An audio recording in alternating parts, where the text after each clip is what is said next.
Ok, buenas noches, ¿cómo están todos? ¿También todos? Bueno, nos alegramos, gracias por venir, a las distinguidas damas, a los respetables caballeros y a los niños que siempre nos visitan por ahí, sean todos bienvenidos. Este día, febrero 17 del año 2012, vamos a tener una conferencia muy especial sobre lo que es la introducción a la gnosis. Así es que pedimos que pongamos el máximo de atención posible, tratemos de estar en ese tercer estado de conciencia, que es el recuerdo de sí, el autoconocimiento sobre lo que es la autoobservación, darnos cuenta dónde nos encontramos. Es bien sabido por nosotros que la palabra gnosis significa conocimiento. Obviamente que esta palabra es un sustantivo y viene del verbo ginoskos en griego. Es una palabra, como les decía, significa conocimiento, pero es un conocimiento de tipo superior. No se trata de un conocimiento de tipo común, sino que es un tipo de conocimiento de tipo trascendental, de los misterios divinos, de los misterios superiores que emanan desde lo alto para la humanidad. Y obviamente que es un conocimiento que está reservado para unos pocos, reservado para una élite. En griego existen diferentes verbos para designar la palabra conocimiento. O sea, hay varias formas para referirse a lo que es el conocimiento, no es una sola palabra. Y el primero de ellos se le denomina con el nombre de oída o oida, que es un conocimiento que se adquiere sin mucho esfuerzo. Es un conocimiento simple, un conocimiento natural, un conocimiento sencillo. Por ejemplo, cuando nosotros vemos que el cielo está oscuro, las nubes cargadas de color oscuro, ¿qué es lo que va a pasar? ¿Qué va a llover, exactamente. Entonces nosotros no necesitamos ser sabios ni científicos para saber que va a llover, porque nosotros sabemos que va a llover por el tiempo, la experiencia, algo simple y sencillo. Entonces ese es oída, ese es el conocimiento que se refiere a eso. Todos nosotros, por ejemplo, conocemos o hemos saboreado en cierto momento de nuestra vida un cierto tipo de pan. Algunos tenemos preferencia por cierta clase de pan de diferente país, etcétera, etcétera. Y entonces nosotros, cuando vemos un pan, ¿qué es lo que se nos viene a la mente? ¿Qué es lo que nosotros reconocemos cuando vemos un pan? Que nos va a saciar el hambre. Sí. Entonces, cuando vemos pan, nos referimos nosotros a ese conocimiento que nos da apetito, nos va a quitar el hambre. Entonces, es ahí un conocimiento simple y sencillo que se refiere a lo que es oída. Hay otro verbo que se le conoce con el nombre de epistamai, que es un conocer un poquito ya más superior, un mejor saber, un mejor aprendizaje, un mejor entendimiento. Y continuando con el ejemplo del pan, nosotros si queremos aprender cómo se hace pan, obviamente le vamos a pedir al panadero que nos enseñe cómo hacer el pan.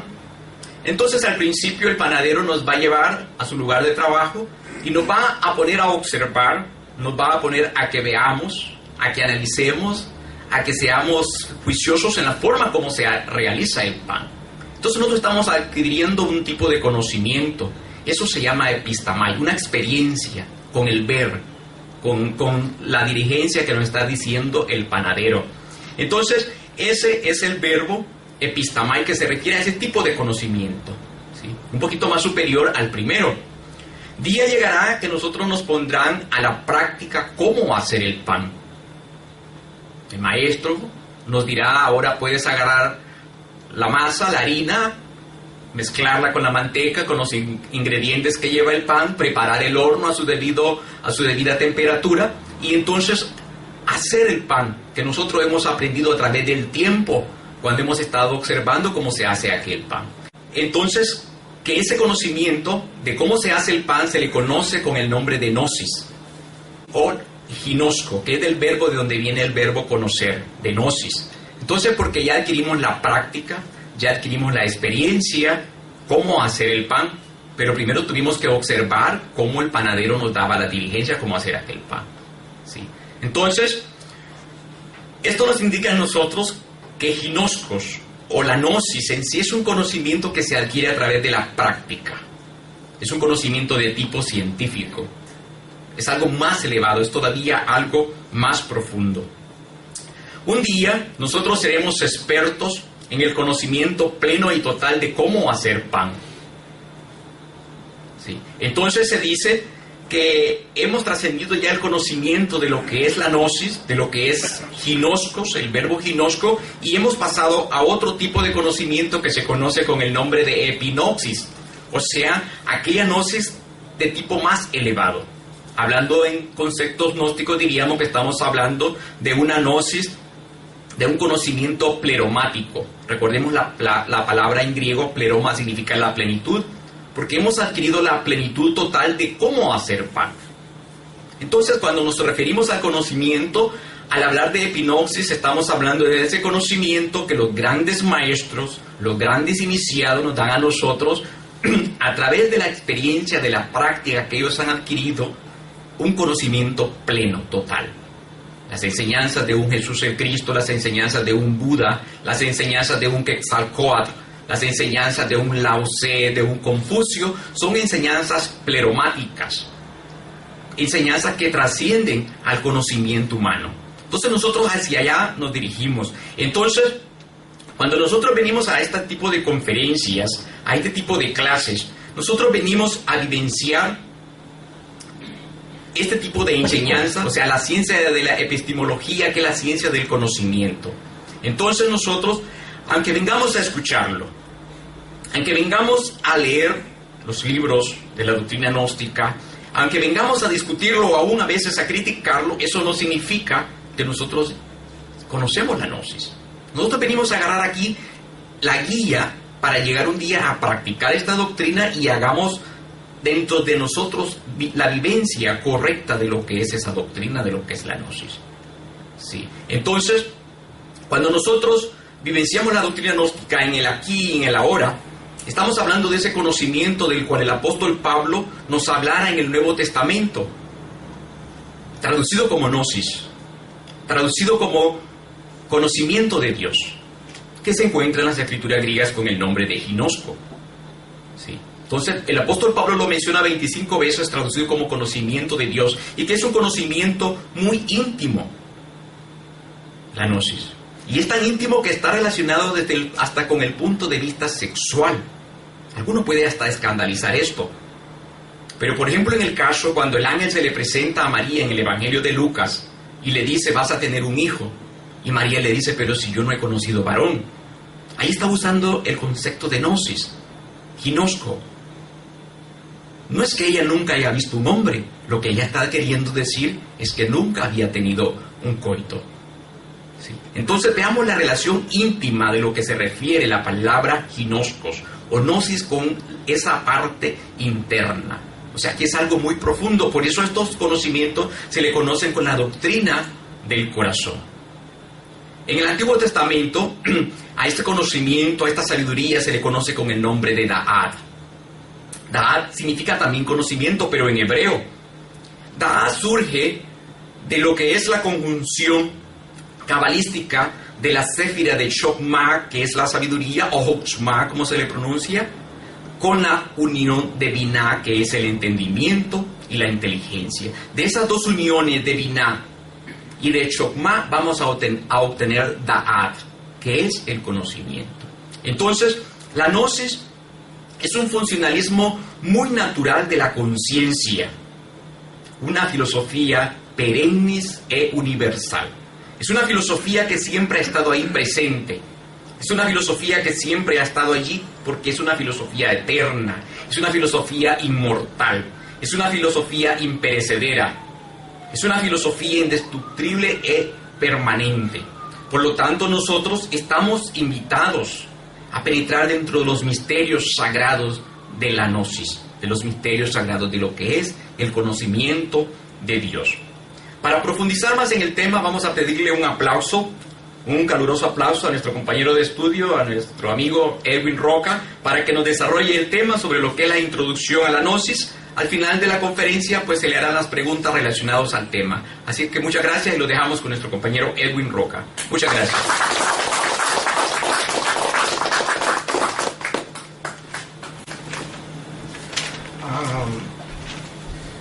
Muy buenas noches, estimado público. Hoy vamos a abordar el tema de la introducción a la gnosis, tal como lo dijera aquí nuestro hermano Rafael Panameño. Y es interesante el tópico que él tocaba acerca de la palabra pan, porque es evidente que en griego la palabra pan representa el concepto de universal. Y cuando se habla de algo universal, se habla de algo que es único en esencia, pero también es diversificado en aspectos. Es decir, cuando nosotros empezamos a entender lo que es el esoterismo gnóstico, siempre encierra una gama de conceptos que se van agrupando y llegan a constituir la universalia de lo que es este conocimiento. Otra de las cosas interesantes de notar es que este conocimiento ha venido época tras época transmitiéndose de labios a oídos. Y es por eso que también él nos hablaba acerca de cómo el conocimiento ha venido adquiriendo diferentes nombres y diferentes denominaciones con el propósito, más que todo, de ir escalando los niveles de este conocimiento y graduándolos de acuerdo a la palabra. En los antiguos tiempos de la enigmática Grecia, solía hallarse a la entrada de los templos una máxima de oro que decía Gnósete ipsum, que en griego quiere decir hombre, conócete a ti mismo. Es evidente de que cuando nosotros empezamos a trabajar sobre nosotros mismos y empezamos a conocernos nosotros mismos, estamos en calidad también de llegar a conocer el universo y también de conocer a los dioses. Es decir, este conocimiento es un conocimiento trascendental que está basado en un principio fundamental que nosotros le conocemos como la visión universal. Cuando nosotros mencionamos esta palabra, resulta algo extraña para los oídos de muchos, porque resulta que dentro de lo que es el esoterismo gnóstico, nosotros dentro de la enseñanza le denominamos a esta visión universal bajo otro nombre que es la imaginación creadora. Para entender la imaginación creadora, cómo es el proceso en que se da y también cómo se ha representado a través de las grandes tradiciones, nos vamos a remontar un tanto a los misterios de la India, yéndonos a un libro sagrado que se le conoce con el nombre de Srimad Bhagavatam. Este libro tiene una característica que empieza a relatar todos los pasatiempos del Señor Krishna, y Krishna pues viene a ser como Cristo para los indostanos. Y entonces ahí, en un capítulo determinado de este libro, se cuenta cómo Yashoda, que era la madre postiza de Krishna, y Nanda Maharaj, su padre postizo, estaban a cargo de este niño cuidándolo, junto con su hermano mayor que se llamaba Balarama. Y un día, como tantos otros, la madre se encontraba ella completamente ocupada en sus quehaceres y los niños se mantenían afuera jugando.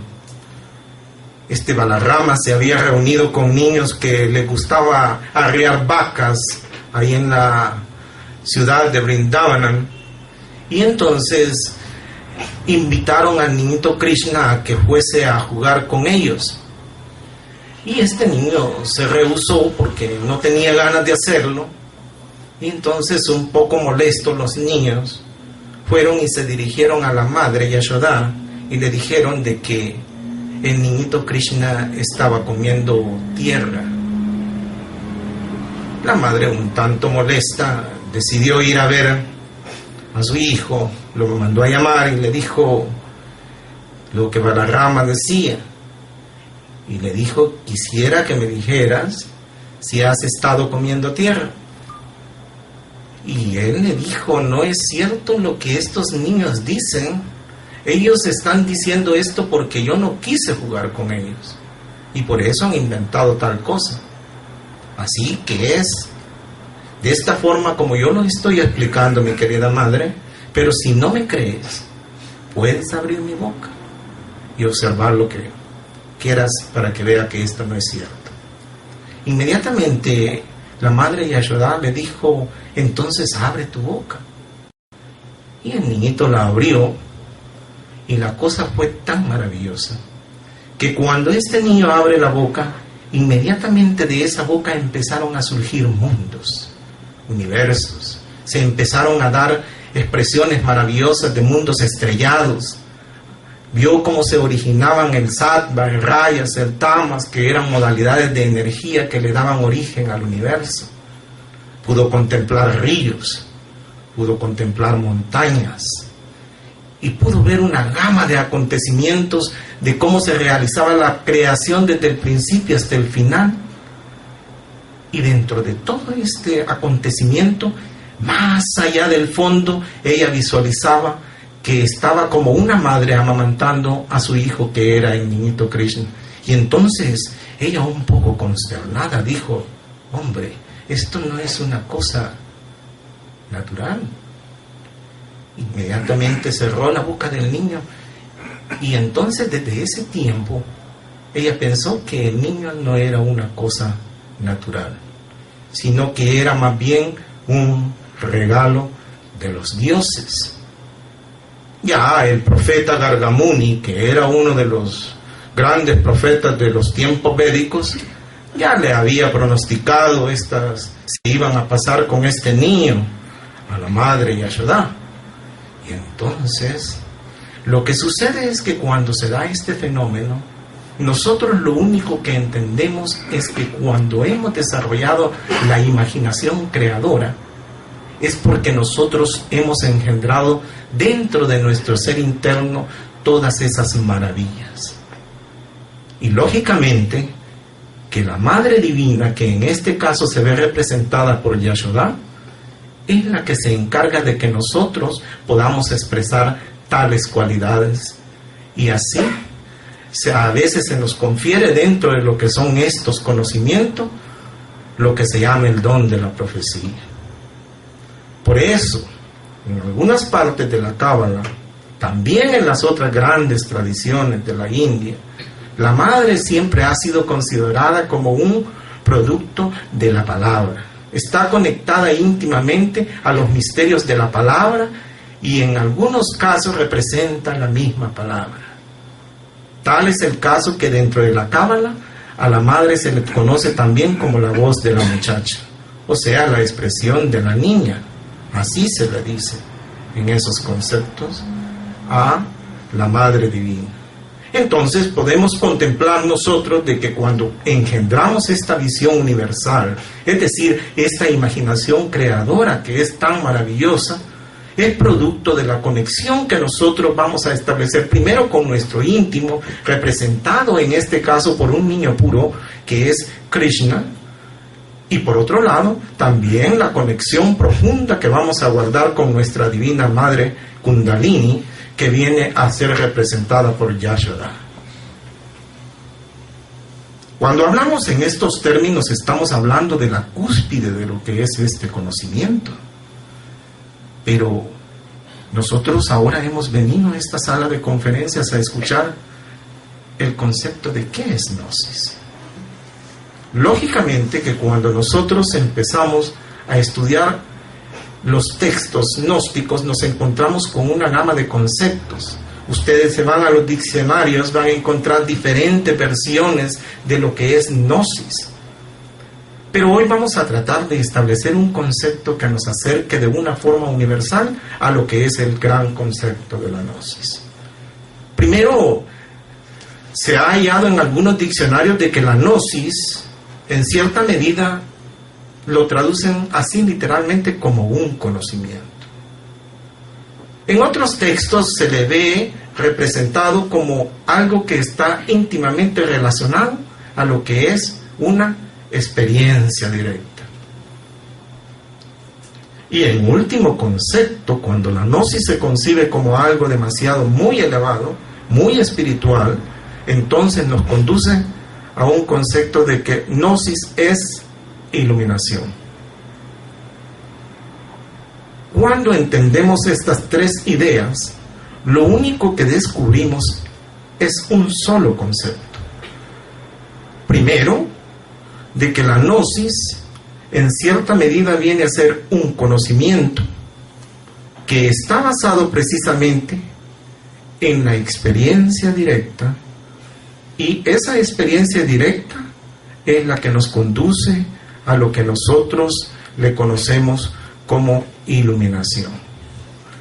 Así quedaría prácticamente representado pues este concepto de lo que es gnosis, hablando en un término ya conciso, ya sea breve, y es prácticamente un concepto fácil de definir, basado en diferentes conceptos. Pero bien, cuando hablamos de esto, realmente hablar de gnosis también es hablar de conocimientos trascendentales, conocimientos que han sido sepultados en la India muchas veces, conocimientos que se guardan a través de las edades en templos, conocimientos que están ocultos dentro de las danzas mágicas, dentro de lo que es el mito, dentro de lo que son los grandes ritos, las tradiciones. La gnosis se viene a hallar también dentro de lo que es la revelación y el sueño. Entonces la gnosis empieza a crear una verdad existencial.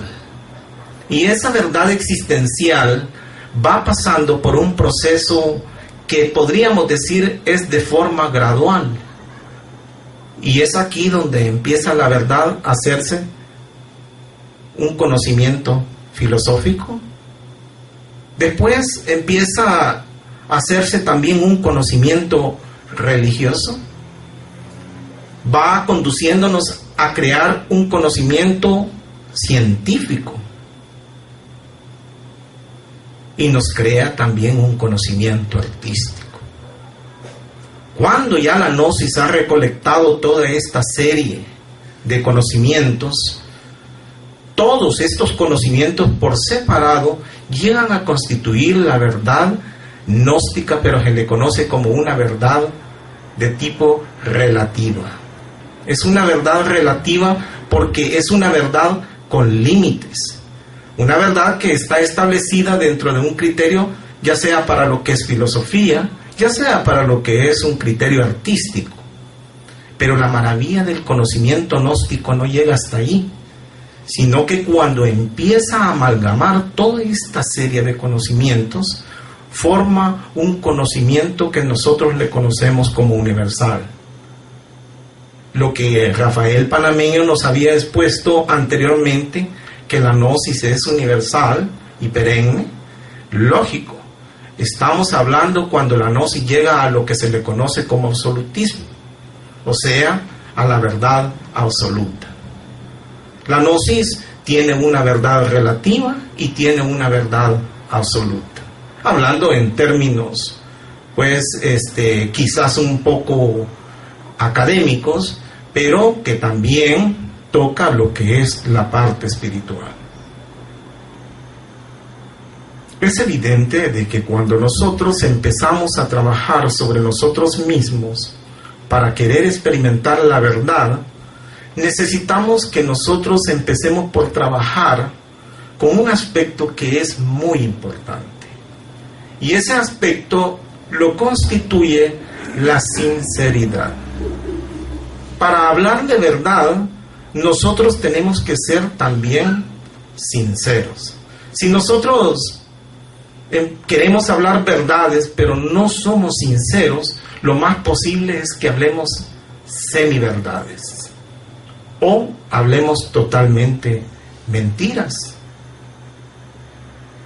Pero el problema grave de esto radica en que cuando nosotros empezamos a mentir, como dijo un maestro quiché una vez, todo aquel que miente ya está formando parte del diablo. Entonces, Es fácil de entender esto porque el diablo se traduce como decidor de mentiras. Así se traduce. Entonces, cuando nosotros empezamos a mentir, estamos lejos de podernos acercar a lo que es el gran conocimiento de la gnosis. Necesitamos con urgencia nosotros empezar a edificar dentro de nosotros mismos la sinceridad. Una sinceridad que va a ir primero comenzando con nosotros mismos. Después comienza con la familia y la sociedad. Cuando nosotros aprendemos a ser sinceros con nosotros mismos, nos volvemos profesionales en criticarnos a nosotros mismos. El maestro Samael dice en el libro de la Introducción a la Gnosis que cuando nosotros queremos ser felices, no tenemos que criticar a los demás. Eso es un punto que él lo establece como base fundamental para iniciar estos grandes estudios. Pero ya vamos a ver por qué es que esto comienza de este modo. Primero es porque cuando nosotros establecemos críticas sobre los demás, lo único que estamos haciendo nosotros es enaltecer dos grandes partes que radican en nosotros. La primera la constituye el orgullo. Con el orgullo nosotros nos creemos más que los demás. Siempre creemos que los demás no saben nada. Pensamos de que los demás tienen conocimientos pero son superfluos, vagos. Y queremos minimizar el conocimiento de otros. También queremos ver de menos a las demás personas cuando somos orgullosos. Tenemos la característica de que creemos que solo lo que nosotros decimos es verdad. Y el otro aspecto lo constituye la vanidad. La vanidad es cuando nosotros empezamos a sentir que nosotros somos únicos, que no hay más después de nosotros. Y hay estados caóticos dentro de la vanidad que nos conducen a ser un poco ya a veces megalómanos, porque nosotros nos consideramos tan grandes que nadie nos llega ni siquiera a parecerse en el nivel de lo que nosotros somos. La vanidad es algo terrible porque nos ubica como las personas quizás de unas características especiales porque no las pueden tener otros. Y entonces estos dos aspectos, por el mismo complejo de inferioridad, nos conducen a criticar a los demás, a creer que los demás no están bien y nosotros sí. Y empezamos a ver mal a los demás. Y el problema más grande de esto es que este problema no está atacando a la gente de afuera, sino también aquí dentro de las aulas gnósticas. Esa es la mala noticia que hay acerca de esto, porque nosotros no nos tomamos el trabajo de estar viviendo lo que el maestro un día hablara bajo el nombre de autoobservación. Pero cuando nosotros somos sinceros y abandonamos todos estos rasgos típicos del yo, nosotros aprendemos a ser comprensivos con los demás. Y esa comprensión es la que nos permite de que nosotros no caigamos en el error de criticar y de subestimar el trabajo de otros. Por otro lado, cuando nosotros somos sinceros con nosotros mismos, empezamos a trabajar en una parte esencial de autocriticarnos para ver cuándo nosotros estamos cometiendo errores. Dice el maestro Samael que cuando nosotros dejamos de criticar a los demás y nosotros nos concretamos a autocriticarnos, eso llega a un momento determinado en que fortalece el espíritu. Es decir, la fortaleza del espíritu radica prácticamente en ir haciendo un autoanálisis personal. Pero para hacer esto necesitamos primero ser sinceros, porque tenemos que aprender a autocriticarnos. Porque si nosotros no somos sinceros, no vamos a aprender, porque cuando hablamos de aprender, lo que estamos diciendo es que nosotros no nos tenemos que defender cuando nos vamos a criticar. Porque lo primero que nosotros hacemos es defendernos. Cuando nos vemos a nosotros mismos, decimos, no, pero si es que esto está bien, al final. Y ahí es en donde radica el problema. Entonces, el primer factor fundamental para progresar lo constituye en cierta medida, hablando en un concepto psicológico, la sinceridad como clave fundamental para pelear con el problema de criticar a los demás. Cuando nos vemos a nosotros mismos decimos, no, pero si es que esto está bien, al final. Y ahí es en donde radica el problema. Entonces, el primer factor fundamental para progresar lo constituye en cierta medida, hablando en un concepto psicológico, la sinceridad como clave fundamental para pelear con el problema de criticar a los demás. La gnosis en la época antigua formó diferentes corrientes gnósticas, y a esas diferentes corrientes gnósticas se les conoció con el nombre de gnosticismo. Este gnosticismo trajo escuelas como la de los simonianos, trajo los setianos, los agustinianos, y así, de acuerdo al que la iba fundando, iba adquiriendo un nombre determinado. Y pues las corrientes gnósticas, aunque todas parecían separadas, en el fondo todas se manejaban en un solo concepto que se le conoce con el nombre de mito gnóstico. Después la gnosis pasó a la etapa media, y aquí la gnosis se volvió en cierta medida romántica y entró en un proceso de elevación espiritual, y se volvió bastante simbólica, se volvió alegórica. En la época media lo que predominó fue la sacralidad, la simbología y el hermetismo, que eran elementos que conjugaban una gnosis, pero que pertenecían profundamente al corazón, y había que tener corazón para entenderlas. De ahí que la gnosis de la época medieval toda estuviese en mayor parte representada en forma simbólica. Después vino la etapa moderna de la gnosis, y en esta etapa es donde entró en una fusión el conocimiento gnóstico, y esa fusión fue algo así como un collage cultural, donde se vino a fusionar el Oriente con el Occidente.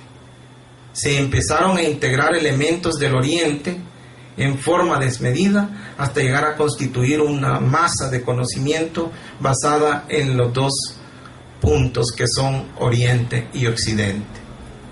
Entonces la gnosis se volvió un tanto amplia, por decir así, porque abarcó bastantes escuelas, abarcó muchas culturas. Y en la gnosis moderna, toda estuvo representada incluso por otras escuelas antiguas que ya casi habían desaparecido. Entre ellas se encontraban la de los templarios, masones, carbonarios y otras. Y después vino la última etapa de la gnosis, que es la gnosis contemporánea, que es hasta donde nosotros estamos ahorita aquí platicando. Y es aquí donde aparece el maestro Samael y nos entrega pues un conocimiento que trató de amalgamarlo de todos estos conocimientos que anteriormente les mencioné a través del proceso histórico, y forma una especie de sincretismo religioso. Y este sincretismo religioso se encargó más que todo de establecer un conocimiento que se volvió síntesis de muchas ideas que antes se habían vertido en el pasado. Y entonces la gnosis pasó a ser dentro del maestro Samael un conocimiento de síntesis. Eso fue en lo que se convirtió. Pero en la etapa antigua hay unos elementos bien importantes que hay que rescatar de este conocimiento. Cuando la gnosis antigua empezó a desplazarse, tenía un enemigo acérrimo que era la iglesia. La iglesia no estaba de acuerdo totalmente con los criterios gnósticos y la iglesia traía una escuela que nosotros le conocemos con el nombre de literalismo. El literalismo es que las escrituras bíblicas todas las agarraban al pie de la letra y nadie podía tocar ni trastocar ningún conocimiento que allí estaba escrito. Y las cosas tenían que ser tal como estaban ahí. Entonces los gnósticos de los primeros siglos iniciaron una guerra psicológica contra la iglesia y crearon una escuela que se le conoció con el nombre de escuela del simbolismo. Y ellos decían de que todo lo que era el conocimiento escritural tenía una interpretación profunda. Y esa interpretación profunda necesitaba uno encarnarla en el corazón para poderla traducir y entenderla. Y esto dio origen a la escuela del simbolismo. Y entonces el simbolismo mantuvo una lucha constante con lo que fue el literalismo de la iglesia. Tanto fue así que apareció una doctrina primaria dentro del gnosticismo que se le conoce con el nombre de docetismo. Y este docetismo, que la palabra viene de dokein, del griego dokein, que quiere decir parecerse a, consistía en una doctrina que cuando ellos tomaban textos de la Biblia y al agarrar estos textos ellos los tergiversaban, los cambiaban y le daban otro rumbo y creaban un concepto absurdo de lo que era el concepto literal.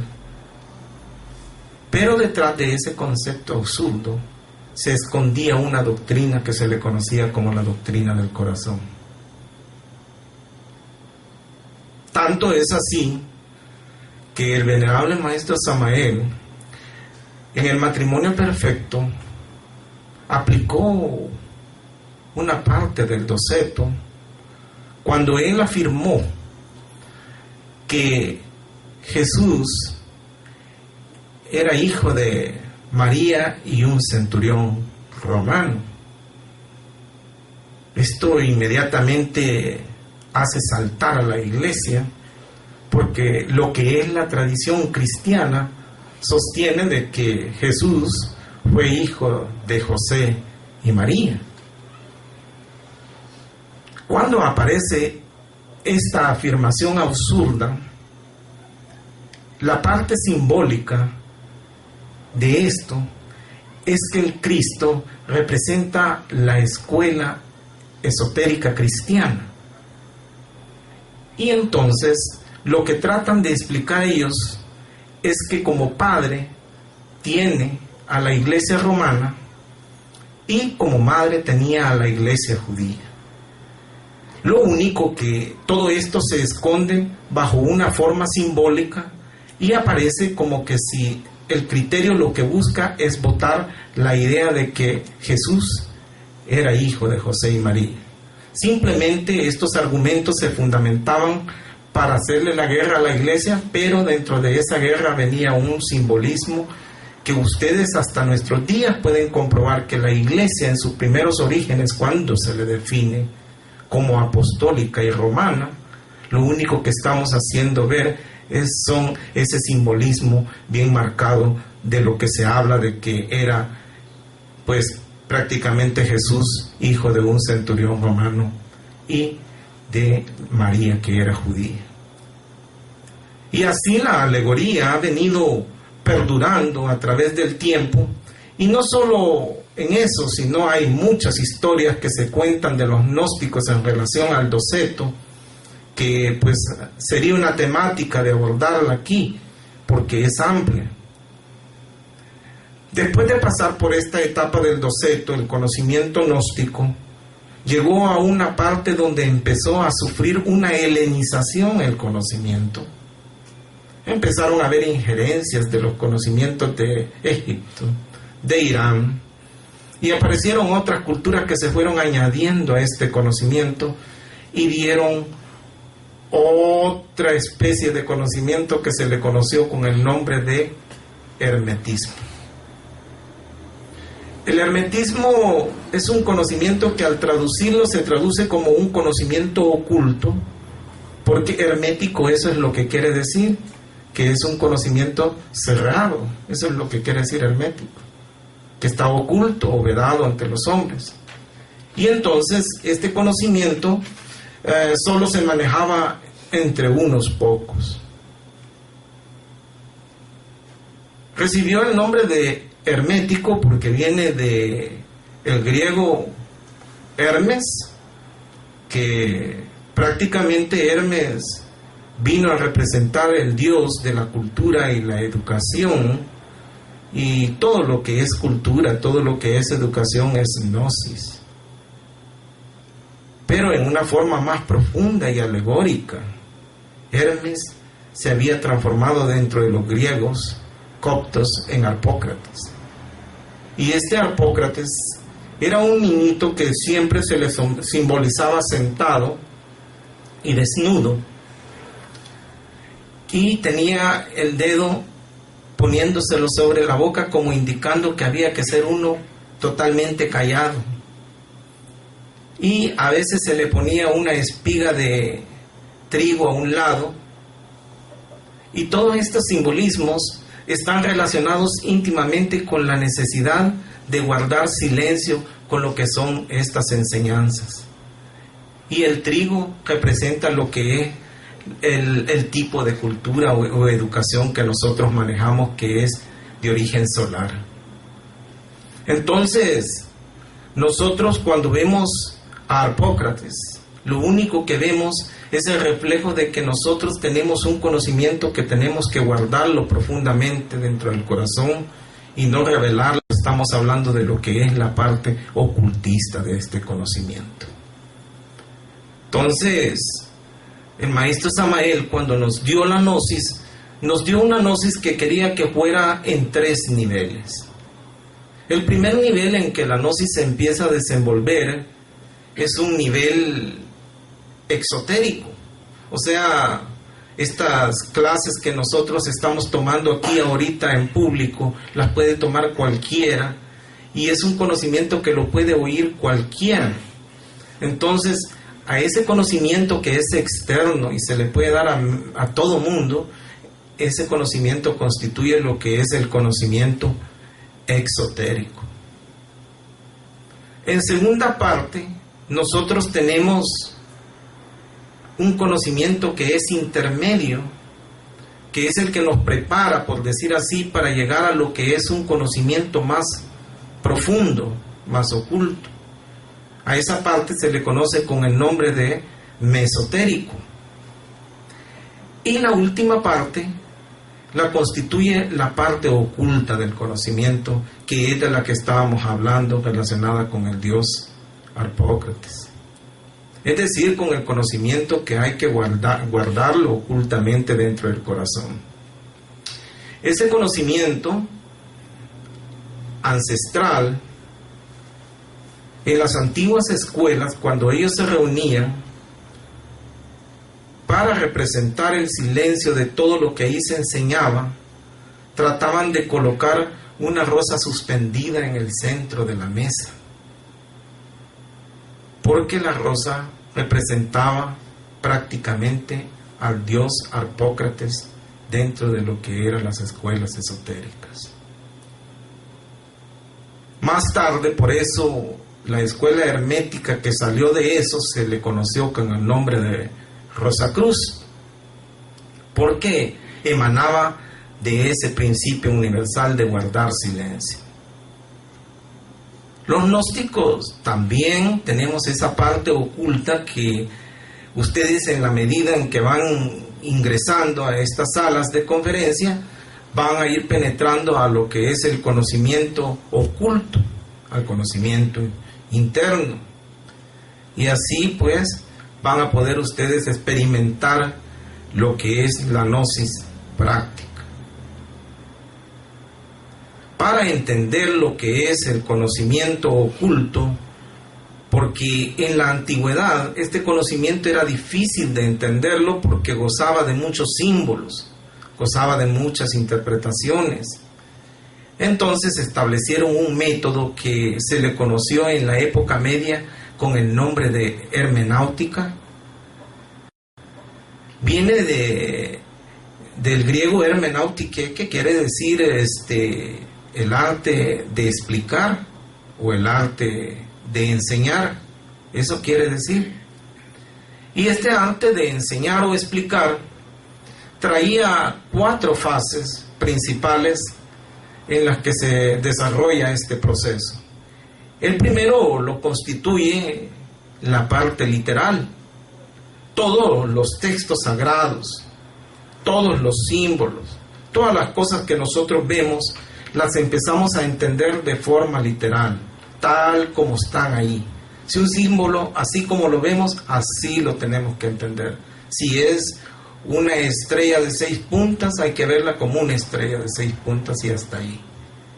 Después empezamos a establecer el aspecto moral. El aspecto moral es el aspecto, podríamos decir así, como ético, que entra a obrar en el hombre como ley. Cuando nosotros empezamos a actuar en la vida en base a lo que hemos estudiado o en base a un símbolo determinado, siempre empezamos a mover una ley en proceso, y esa ley necesita ser comprendida, necesita ser interpretada, y es aquí donde entra el aspecto moral. Después viene el proceso alegórico, que es donde se le busca una interpretación profunda a los textos sagrados, a los símbolos, y extraemos pues la explicación profunda que guardan estas cosas. Y por último viene la 4ª fase, que la constituye la parte anagógica. La anagogía es un fenómeno trascendental que no es típico en cualquier hombre, sino que en la medida en que ustedes ingresan a un conocimiento literal, a un conocimiento moral, a un conocimiento alegórico, viene un proceso de absorción de la mente que cae en un estado, como podríamos decir así, como de letargia, y en esa letargia encuentra una revelación mística que lo conduce a entender más allá de lo que es el pensamiento. Y esa revelación mística se le conoce con el nombre de anagogía. O sea, el estado anagógico es el estado último en el que se procesa lo que es la hermenáutica. Y así, estos conocimientos, como ustedes pueden ver, van a encontrar una riqueza de símbolos que casi siempre nosotros necesitamos darles una interpretación, pero también debemos de crear el método para poderlo aplicar. Y ese método es el que enseña la gnosis a través de sus enseñanzas. Ustedes pueden encontrarlo también en la Iglesia Católica, ese método. Incluso la Cábala maneja también esta técnica de la hermenáutica, pero ellos lo reconocen con otros términos. El maestro Samael, hablando de las escuelas ocultas, él nos dijo que habían 4 escuelas primordiales que están basados puramente en la escuela de la teosofía de Blavatsky. Y la primera se le conoce con el nombre de Ñaña, que esta es una escuela que más que todo aplica la magia, aplica los rituales relacionados al ocultismo. La segunda la constituye el Maha, que abarca los aspectos puramente litúrgicos, y la Gnosis también goza de esos métodos litúrgicos. Evidentemente, cuando una persona se mete a estos estudios, no es sino hasta cierto tiempo determinado que empieza a experimentar esos conocimientos relacionados con lo que es la liturgia, tal como la Iglesia conserva eso. Y tenemos el Gupta, que representa la magia de la palabra, la magia del verbo. Aquí entran los mantras, entran las invocaciones. Y por último tenemos la parte del Atma, que prácticamente es la que nos conecta directamente al ser. Estos 4 aspectos son conocidos como yanas, porque la palabra yana quiere decir conocimiento. Eso quiere decir, en sánscrito yana es conocimiento, y el que lo encarna es un yani. Y cuando esta persona ya tiene experiencia sobre ver el pasado, presente y futuro, se le conoce con el nombre de Trikalayani. O sea, que quiere decir que puede ver los 3 tiempos. Eso es lo que quiere decir eso. Entonces, la Gnosis nos enseña a ver esos 3 tiempos, nos enseña a adquirir toda la simbología esotérica y también nos enseña a profundizar en elementos que son puramente antiguos. Pero lógicamente que para poder alcanzar todos estos niveles, dijimos anteriormente que necesitamos realizar un trabajo sobre nosotros mismos. El maestro Samael dice de que nosotros debemos de aplicar la muerte psicológica y el nacimiento espiritual, y también hacer un sacrificio por la humanidad. Esto constituye lo que él le llama los 3 factores de la revolución de la conciencia, que si no se aplican, tampoco estamos en calidad de experimentar todos estos niveles de los que nosotros hemos venido hablando. Cuando nosotros aplicamos estos 3 factores, nosotros empezamos a encarnar como primer nivel la fe espiritual. Empezamos a desarrollar una fe intensa, y esa fe intensa nos conduce a que nosotros podamos ser amantes de la naturaleza, y no solo eso, sino también aprendemos a gobernarla. Y cuando aprendemos a gobernar la naturaleza, después todo lo que nos viene a través del proceso de desarrollo es la intuición, o sea, la revelación del Espíritu Divino dentro de nosotros mismos. Estos 3 niveles en latín, pues al primero se le conoce con el nombre de spes, que traducido quiere decir esperanza. El segundo se traduce como natura, que representa la naturaleza. Y el tercer nivel se traduce como intuitio en latín, que es intuición. Todos estos procesos son procesos que quien los desarrolla en sí es la conciencia. Pero no olvidemos que para poder lograr todo este proceso a través de la gnosis, lo que necesitamos es realizar urgentemente un trabajo sobre nosotros mismos. Solo así estamos en calidad de poder alcanzar una evolución espiritual y poder vivenciar el proceso de la gnosis. Así que voy a dejar hasta aquí mi conferencia, esperando de que hayan entendido más o menos todos los conceptos, y si hay alguna pregunta en especial, la vamos a responder. ¿Podrías agregar un poquito más sobre lo que es el docetismo, de donde viene doceto, y qué significa la palabra doceto, si tienes ese concepto etimológico? Hablé del concepto del doceto, que viene del griego dokein, que quiere decir parecerse a o ser semejante a.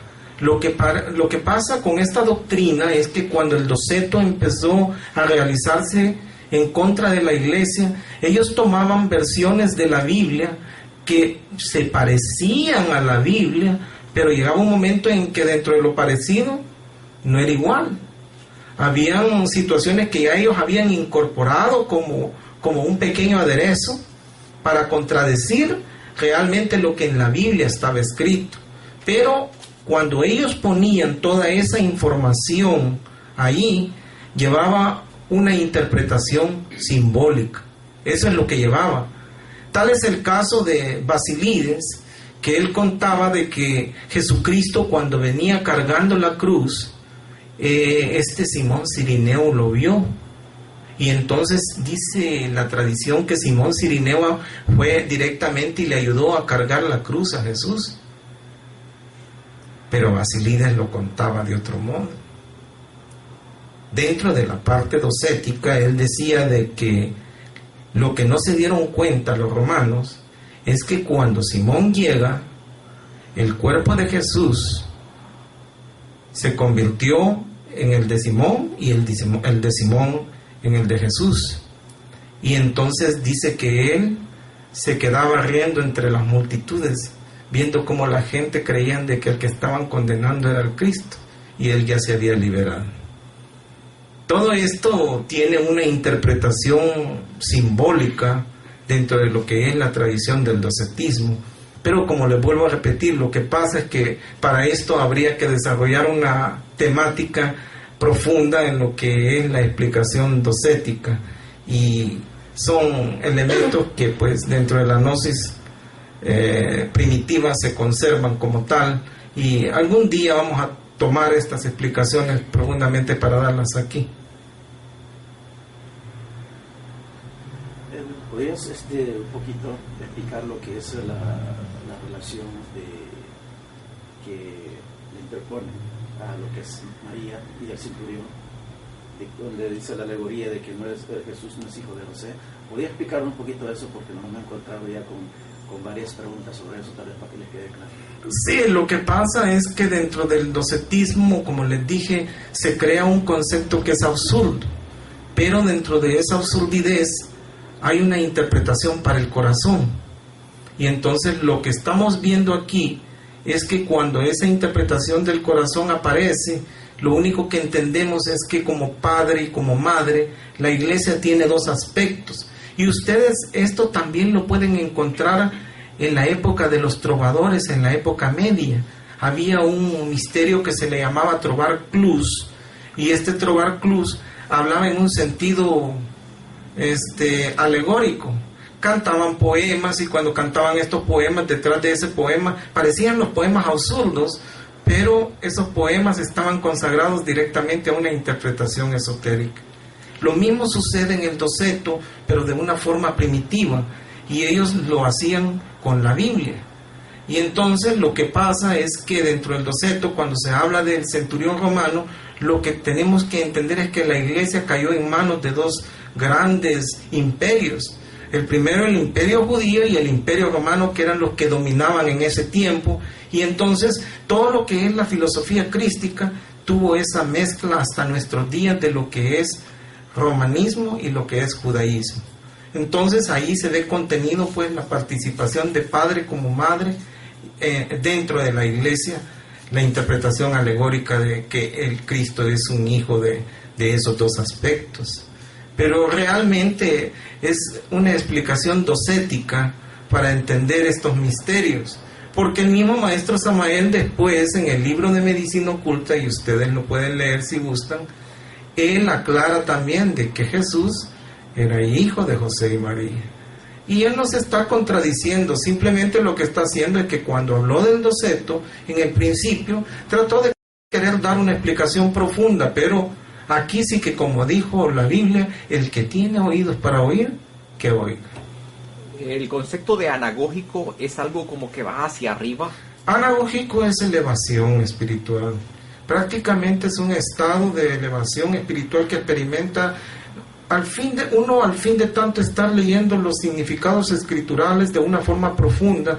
Llega un momento en que uno se absorbe demasiado dentro de ese conocimiento que escapa la conciencia y se encuentra con ese fenómeno. Ahí es donde empieza el proceso de la analogía. Cuando uno empieza a experimentar un estado de elevación en base a la profundización de lo que son las escrituras. Eso es analogía. San Juan de la Cruz fue uno de los máximos representantes de la analogía católica.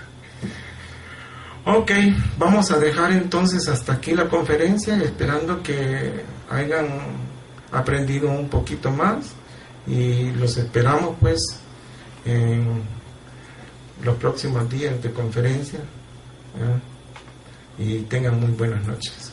Gracias.